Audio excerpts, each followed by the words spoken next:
சிஎம்மோட தங்கச்சியாக உட்காந்து பேசிகிட்டு இருக்கேன் அப்படின்ற பெருமை எனக்கு இருக்குது. அதனால் அதே பெருமை உங்களுக்கு இருந்துச்சுன்னா கமெண்ட்டில் சொல்லுங்கள். எல்லாருக்கும் வணக்கம். நேற்று பார்த்தீங்கன்னா சட்டமன்ற தேர்தல் முடிவடைந்த நிலையிலிருந்து இந்த தீய சக்தி அப்படின்றது பல்வேறு வகையில் தங்களுடைய வேலையை காட்டுறதுக்கு மும்பரமாக வந்து பேசிகிட்டு இருக்காங்க. வேலை நடந்துட்டு இருக்கு. ஏகப்பட்ட அதிகாரிகளே விளக்கு வாங்கிக்கிட்டு இருக்காங்கன்னு சொல்லணும். அந்த ஒரு சூழ்நிலையில் நேற்று திருச்சி கிழக்கில் நடந்த பிரச்சனை இன்னைக்கு காலையிலேருந்து பெரம்பூரில், அதாவது விஜய் அவர்களோட 2 தொகுதியில் நடக்க போகிற பெரிய ஸ்கேம் அப்படின்னே சொல்லலாம். அது போக பார்த்தீங்கன்னா வேட்பாளர்கள், திமுகவுடைய வேட்பாளர்களோட முதல்வர் ஸ்டாலின் என்ன பேசினார் அப்படின்றத விவரமாக நான் ஒன்றுனா சொல்ல போகிறேன்.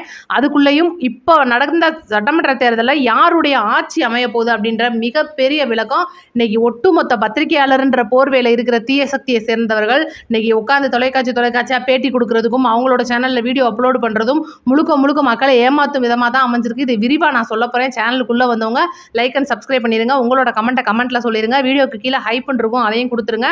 4 பேருக்கு நம்ம வீடியோ ஷேர் பண்ணி விட்டுருங்க. இப்போ என்னன்னா, முதல்ல பார்த்தீங்கன்னா திருச்சி கிழக்கில் நேற்று நைட்டு 1 மணிக்கு கள்ள ஓட்டு போட்டிருக்காங்க. கிட்டத்தட்ட பார்த்தீங்கன்னா அந்த ஒரு வரிசையிலலாம் நின்று அதிகப்படியான வாக்குகள் பதிவாயிட்டிருக்கு. டோக்கன் கொடுத்துலாம் பதிவாங்கினாங்க. 9 மணிக்கு மேலே வரைக்கும் வாக்குப்பதிவு தொடர்ந்துருக்கு. அதுக்கப்புறம் கூட மக்கள்லாம் ஓரளவு ஓட்டு போட்டு முடிச்சதுக்கப்புறமா பூத் ஏஜென்ட்டுகள் அங்கேயே இருந்திருக்காங்க. கிட்டத்தட்ட விடிய அங்கேயே நின்றுருக்காங்க எல்லா கட்சிக்காரங்களும். சில ஊர்களெல்லாம் பார்த்தீங்கன்னா மிஷினை உள்ளே ஏற்றும் போது அந்த வண்டியை பின்தொடர்ந்து டிஎம்கேக்காரங்க போனாங்க அப்படின்றதெல்லாம் வந்து பெரிய சலசலப்பாக இருந்துச்சு. இதுக்கு முட்டுக்கட்டையாக வந்து தமிழக வெற்றி கழகத்தும் மற்றும் நாம் தமிழர், ஏடிஎம்கே, அதாவது எந்த கட்சியில் எங்கே தப்பு நடக்குதுன்னு தெரியுதோ அதுக்கு தகுந்த மாதிரி ஏடிஎம்கேவும் டான் ஆஜராகிறாங்கன்னா பார்த்துக்கோங்க. அந்த மாதிரி இன்னைக்கு 2 கட்சிகளுக்கும் மிகப்பெரிய அரணாக இருந்து டிவிகேவுடைய வேட்பாளர்களின் பூத் ஏஜென்ட்டுகள் சிறப்பாக செயல்பட்டு இருந்திருக்காங்க. அப்படி வகையில் தான் திருச்சி கிழக்கில் நேற்று நைட்டு 1 மணிக்கு அந்த மிஷினில் பார்த்தீங்கன்னா இவி மிஷினில் கள்ள ஓட்டு போடப்பட்டது அப்படின்றது கண்டுபிடிச்சிருக்காங்க. அப்படி இருந்தும் கூட தேர்தல் ஆணையம் இன்னைக்கு காலையில் என்ன அறிவிச்சிருக்காங்கன்னா, எந்த தொகுதியிலையும் மறு தேர்தலுக்கு எந்தவித அவசியமும் கிடையாது, நல்லபடியாக நாங்கள் தேர்தலை நடத்தி முடிச்சிட்டோம், தமிழகத்தில் நல்ல தேர்தல் நல்லபடியாக தான் முடிஞ்சிருக்கு அப்படின்னு ஒரு அறிக்கை கொடுத்துருக்காங்க. அவங்க கொடுத்துருந்த அந்த விதிகளை எல்லாம் தளர்த்திருக்காங்க.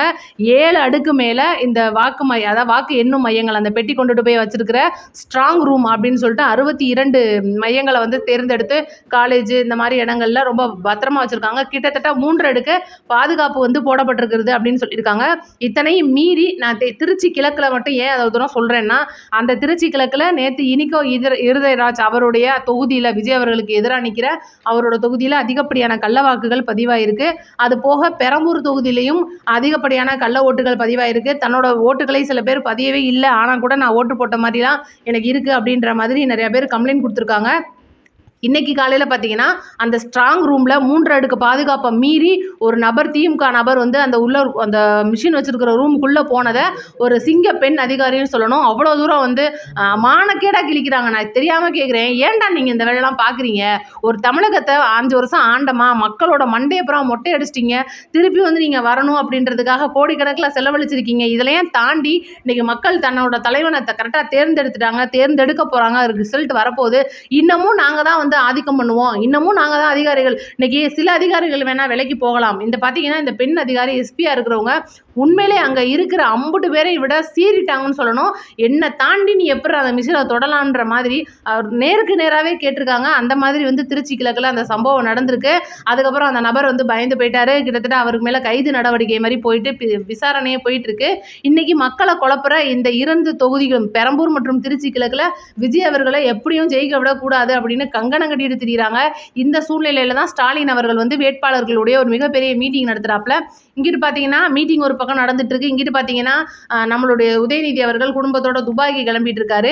என்ன நினைச்சுக்கிட்டு இருக்காங்க, இன்னைக்கு தமிழகோட மக்களோட மனநிலையை என்ன இருக்குன்னு சொல்லிட்டு தெரியாத ஒரு முதல்வரை நம்ம முதல்வராக தேர்ந்தெடுத்து வச்சிருக்கிறதுக்கு நம்ம தான் வந்து மண்டையிலே போட்டுக்கிறணும் அப்படின்ற மாதிரி இருக்கு.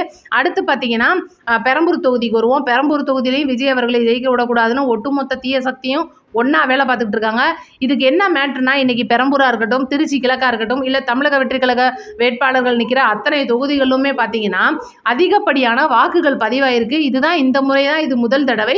இது எல்லாருக்கும் தெரியும். நேற்றுலேருந்து நம்ம நியூஸில் அதிகமாக பார்த்தோம், 85% மேலே வாக்குகள் பதிவாயிருக்குன்னு. ஆனால் இன்னைக்கு காலையிலேருந்து என்ன நியூஸாக போயிட்டு இருக்குன்னா, வாக்குகள் அதிகம் தாங்க, அதிகமாக தான் பதிவாயிருக்கு, எந்தவித மாற்றமும் கிடையாது. ஆனால் வாக்களித்தவர்களின் எண்ணிக்கை ரொம்ப கம்மியாக இருக்குது. இது போன தடவை விட ரொம்ப கம்மி அப்படின்னு சொல்லி மக்களை குழப்புறாங்க. அப்போ மக்களோட மனநிலை என்னவாக போகுது? மறுபடியும் இவங்களே வந்து உட்கார போகிறாங்களா? நம்ம தலையில் மறுபடியும் மிளகா அரைக்க போகிறாங்களா? வாங்கின அதாவது நம்ம என்னதான் வந்து காசை வாங்கியிருக்கோம், இன்னைக்கு வந்து மக்கள்கிட்ட வந்து காசை கொடுத்துருக்காங்க, ஒட்டுமொத்த மக்களையும் இன்னைக்கு ஏமாற்ற பார்த்துருக்காங்க. ஆனால் மக்கள் யாரும் ஏமாறலை. இதுதான் வந்து நான் அந்த சொல்ல போகிற கணக்கு. நல்லா கேட்டுக்கங்க. இதுதான் வந்து இன்னைக்கு பெரிய பெரிய மூத்த அரசியல்வாதிகள், நான் பெரிய போர்வேல வந்து பத்திரிகையாளர்ன்ற போர்வேல இருக்கிற தீய சக்தியோட கும்பல் என்ன வேலை பார்க்குதுன்னா, இப்போ எஸ்ஐஆர்னு ஒன்று பண்ணாங்க பார்த்தீங்களா? அந்த எஸ்ஐஆரில் பார்த்தீங்கன்னா கிட்டத்தட்ட 97,50,000க்கு மேலே வாக்குகள் குறைக்கப்பட்டிருக்கு தமிழகத்தில். அதாவது 2 ஓட்டுகள், ஒரே ஆளுக்கு 2 இடத்துல ஓட்டு இருக்கும். அதுக்கப்புறம் இறந்து போனவங்க, அப்புறம் சில இடமாற்றம் பண்ணினவங்க, இதுக்கு எல்லாத்துக்கும் வெளி மாநிலத்தவர் ஓட்டு அதிகமாக விழுந்தது. இது எல்லாத்தையும் தாண்டி எல்லாரோட மக்கள் அந்த ஒட்டுமொத்த குடும்பத்தில் இருக்கிற எல்லா கணக்குப்படி எடுத்ததில் 97,50,000க்கு மேலே எஸ்ஐஆரால் நீக்கப்பட்ட வாக்காளர்கள். கரெக்டாக கேட்டுக்கங்க, 1 கோடி அப்படி நம்ம கணக்கு வச்சுக்கிடுவோம், ஒரு ரவுண்டாக போட்டுக்கிடுவோம். இன்றைக்கி தமிழகத்தில் பதிவாயிருக்கிற வாக்கு அப்படின்னு பார்த்தீங்கன்னா, இந்த 26 சட்டமன்ற தேர்தலில்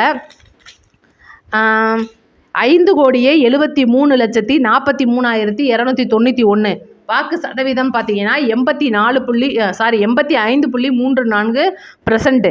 அப்போ இது வந்து இந்த வருஷம் தேர்தலில் பதிவாயிருக்கிறது. இதுக்கு முன்னாடி 2021 தேர்தலில் 4,62,56,553 வாக்குகள் பதிவாயிருக்கு.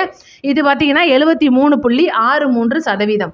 இந்த சதவீதத்தையும் பாருங்கள். 85% எங்கே இருக்குது, 73% எங்கே இருக்குது அப்படின்றத நீங்கள் யோசிச்சு பார்த்துக்கோங்க. அப்போ அந்த 1 கோடி வாக்கு வந்து போயிடுச்சு. கரெக்டாக எஸ்ஐஆரால் நீக்கப்பட்டுட்டாங்க.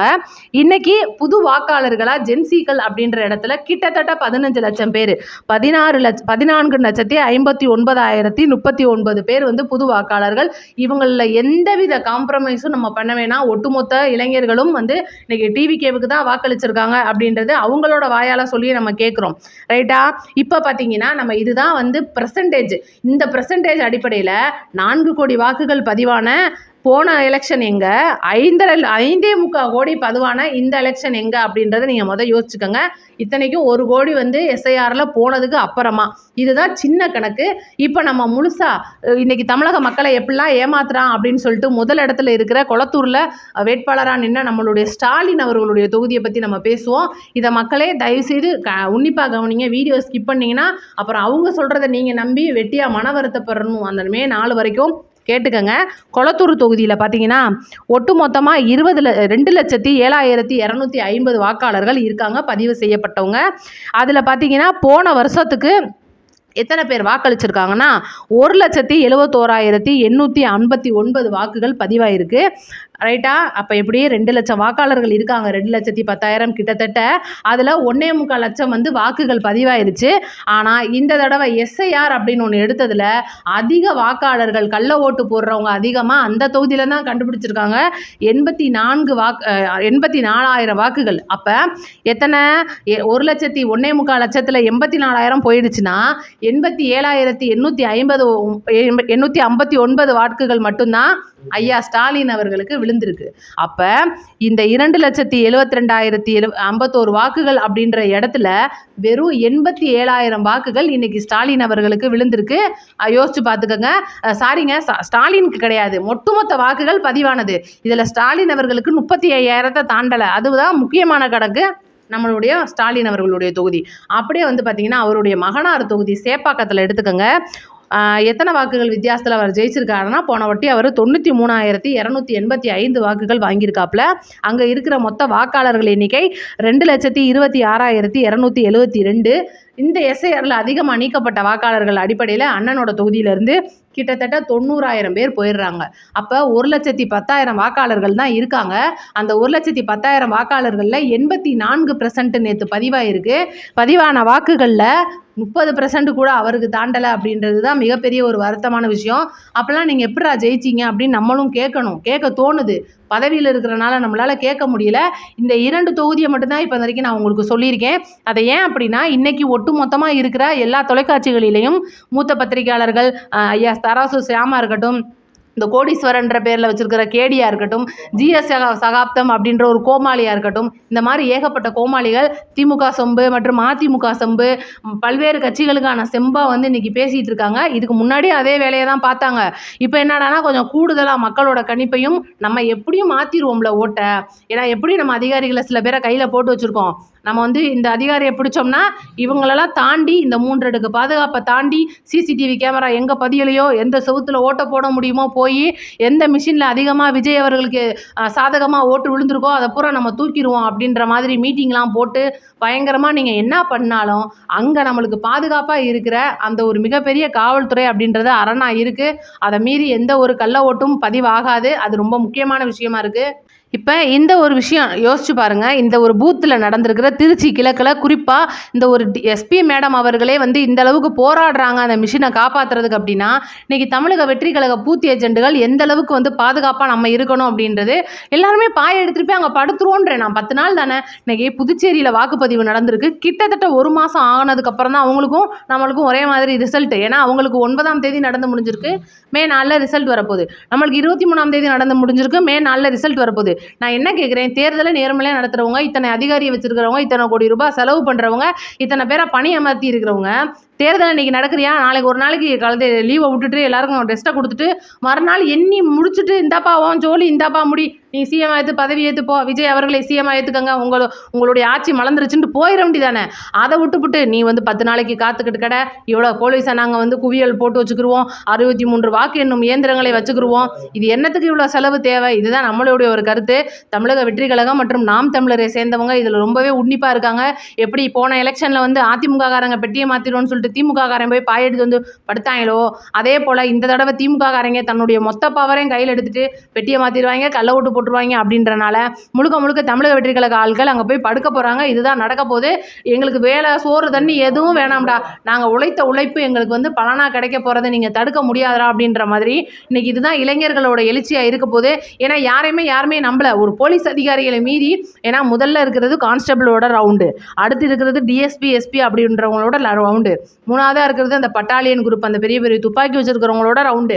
இதையும் தாண்டி ஒருத்தன் உள்ளே போயிருக்கான்னா நீங்கள் உள்ளே போய் என்ன தாண்டா பண்ணுவீங்க? இல்லை இன்னமும் எங்களை என்ன தான் பண்ணலாம்னு நீங்கள் காத்திருக்கீங்க அப்படின்றதான் எங்களுடைய ஒரு கேள்வியாக இருக்குது. மக்களே, எக்காரணத்தை கொண்டும் நீங்கள் ஏமாற வேணாம். ஒரு சின்ன கணக்கு ஒன்று நான் சொல்கிறேன், நல்லா கேட்டுக்கோங்க. இன்றைக்கி திமுகவுடைய ஒரு எதிர்ப்பு வாக்கு, இன்றைக்கி போன தடவை பார்த்தீங்கன்னா திமுக 45.33% வந்து வாக்கு வாங்கியிருக்காங்க. அதிமுகன்னு பார்த்தீங்கன்னா 33.5% வாக்கு வாங்கியிருக்காங்க. எத்தனை பர்சன்ட் ரெண்டும் சேர்த்து? கிட்டத்தட்ட 80%, 85% வருது. இதுதான் வந்து நார்மலாக இருக்கிறவங்க. நாம் தமிழர் பார்த்தீங்கன்னா 18% எடுத்துக்கிட்டாங்க, அங்கீகரிக்கப்பட்ட கட்சியாக மாறிட்டாங்க. 8%.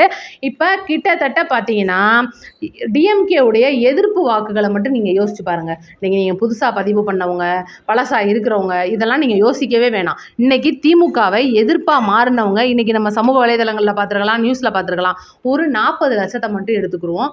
எத்தனை அவங்களோட பெர்சன்டேஜில் இருந்து அதிமுகவுடைய இந்த ஒரு திகிடு தத்துவம், அதிமுகலேருந்து சில பேர் திமுகவுக்கு போனது, கூட்டணிகள் மாறினது, மீண்டும் வந்து பிஜேபி நம்ம தமிழ்நாட்டுக்குள்ளே வரக்கூடாது அப்படின்ற என்றவங்களோட எண்ணிக்கை அதே 40 லட்சத்தை நீங்கள் எடுத்துக்கோங்க. 40 + 40 80 லட்சம். பிரேமலதா அவர்களுடைய கேப்டன் கட்சியை கொண்டுட்டு போய் திமுகவுடைய இணைக்காதவங்க, அதாவது இணைச்சது பிடிக்காதவங்க, ஐயா கேப்டன் அவர்களோட வழி நடக்கணும்னு நினைக்கிற சில தம்பிமார்கள் எவ்வளோ பெருசாக யோசிச்சு பார்த்துக்கோங்க. ஒரு 10% எடுத்துக்கோங்க, யோசிச்சு பார்த்துக்கோங்க. ஒரு 10 லட்சம் பேர் வச்சுக்கோங்க. நம்மளுடைய நாம் தமிழர் போன தடவை வந்து 8% வந்து வாக்குகள் வாங்கியிருக்காரு, 39 லட்சம். அதில் ஒரு 25 லட்சத்தை மட்டும் எடுத்துக்கோங்க. ரொம்ப எல்லாம் வேணாம், 20-25 லட்சத்தை எடுத்துக்கோங்க. கிட்டத்தட்ட யோசிச்சு பாருங்கள், 1.5 கோடியை தாண்டி போச்சு. 5 லட்சம் பதிவான வாக்கு, 5 கோடி பதிவான வாக்குகளில் சும்மா கணக்கு பார்த்தாலே 1.5 - 2 கோடி வாக்குகள் வந்துடுது. தமிழகத்தை பொறுத்த வரைக்கும் 12.5% வந்து வாக்குகள் பெண்கள் வாக்குகள் அதிகம். இன்றைக்கி நீங்களே, நான் சொல்ல வேணாம், உங்களுக்கே தெரியும். உங்கள் குடும்ப பெண்கள் 12 லட்சம் வாக்குகள் எங்கே போகும் அப்படின்னா தமிழக வெற்றி கழகத்துக்கு போகும். ஜென்சிகளுடைய வாக்குகள் 15 லட்சம் வாக்குகள். கூட்டி கணச்சு பாருங்கள், 2.5 கோடி வாக்கை தமிழக வெற்றி கழக தலைவர் விஜய் அவர்கள் அசால்ட்டாக வாங்கிட்டாரு. தனிப்பெரும்பான்மையோட ஆட்சி அமைக்க போகிறாரு. எவ்வித மாற்றமும் வேண்டாம். அடுத்தடுத்த அப்டேட்டோட வந்துட்டே இருக்கேன். புள்ளி விவரத்தில் நம்ம வந்து இன்றைக்கி தமிழக வெற்றி கழக ஆட்கள் வந்து ரொம்பவே மெருகேறி இருக்கோம். நம்மளுக்கு அரசியல் தெரியாது, நம்ம தற்கூரின்னு சொல்லிக்கிட்டு இருந்தவங்கள மத்தியில் நீங்கள் என்னெல்லாம் பண்ணுவீங்கன்னு எங்களுக்கு தெரியும்டான்ற அளவுக்கு நம்ம இன்னைக்கு பேசிகிட்டு இருக்கோம். உங்களோட கருத்தை மறக்காமல் கமெண்ட்டில் சொல்லிடுங்க. அடுத்த வீடியோவில் வந்து சிஎம்மோட தங்கச்சியாக உட்காந்து பேசிகிட்டு இருக்கேன் அப்படின்ற பெருமை எனக்கு இருக்குது.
சிஎம்மோட தங்கச்சியாக உட்காந்து பேசிகிட்டு இருக்கேன் அப்படின்ற பெருமை எனக்கு இருக்குது. அதனால் அதே பெருமை உங்களுக்கு இருந்துச்சுன்னா கமெண்ட்டில் சொல்லுங்கள். நன்றி, வணக்கம்.